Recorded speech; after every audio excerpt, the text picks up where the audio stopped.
we'll be discussing influence lines with a focus on continuous beam analysis. We'll go through a practical exercise where we'll calculate key structural responses using influence lines. Let's start by setting up the problem. We have a continuous beam with two spans, each measuring 15 meters in length. This beam has a moment of inertia of 0.25 meters to the fourth power, which gives us an idea of the beam's resistance to bending.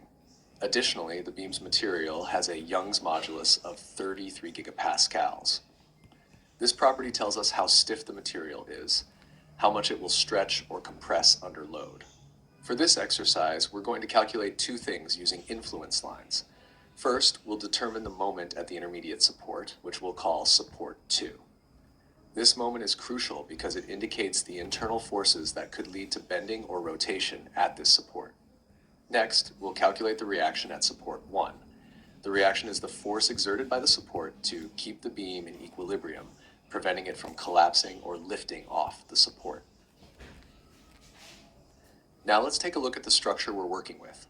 Here's a visual representation of the beam. You can see it has two spans with supports at 3 points. Support 1 on the left, support 2 in the middle, and support 3 on the right. Each span is clearly labeled as 15 meters long. These dimensions, along with the properties we discussed, will be used to determine the influence lines and calculate the required moments and reactions. In the next steps, we would typically proceed by establishing the influence lines for both the moment at support 2 and the reaction at support 1.